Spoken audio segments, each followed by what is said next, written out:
Oh, well, Fuzzy-Wig is sort of he is the opposite of Scrooge.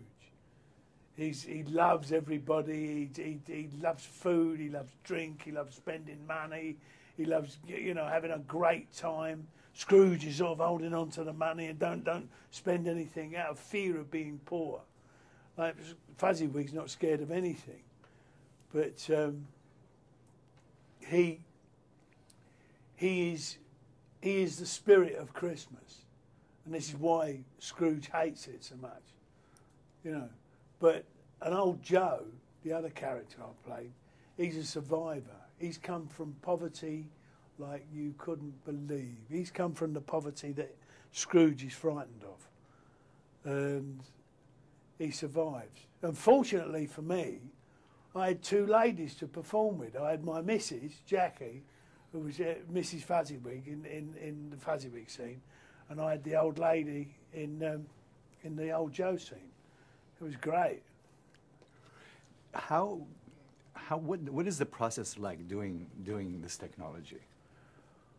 Well, it's completely freeing because you're surrounded by all these sensors.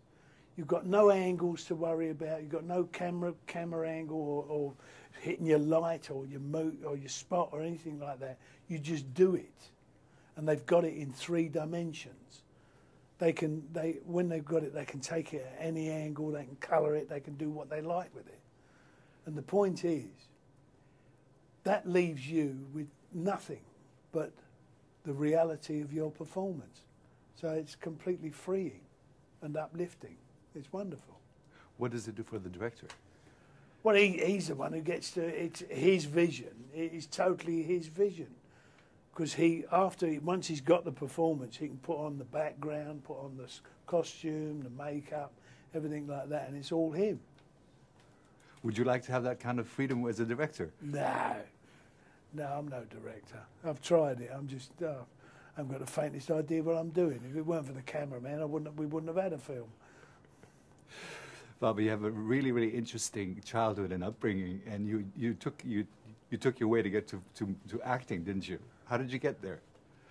A friend of mine was into amateur dramatics, and we were going to a party, and he said, "Do you mind if I do an audition on the way?"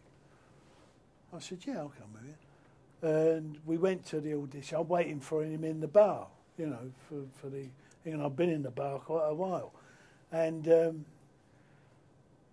guy come up to me and said, "Right, you're next. In you come." And I'd been in the bar long enough to go, you know.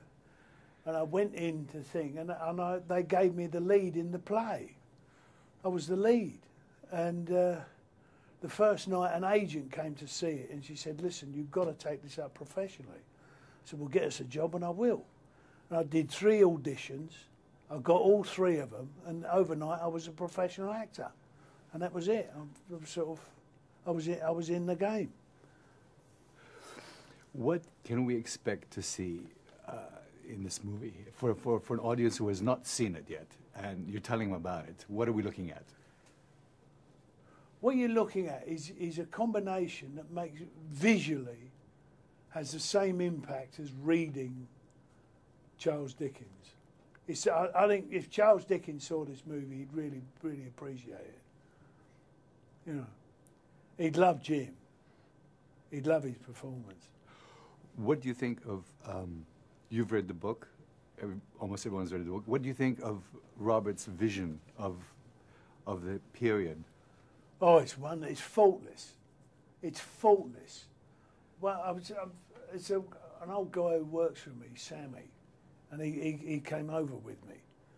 And we were sitting there watching it, and he's 10 years older than me. And he was watching the thing, and he said, this is old London. How he's done it, I don't know. He said, but this is real old London. It's very clever. That's how it was. What would you say sets Zemeckis apart from other directors? His imagination.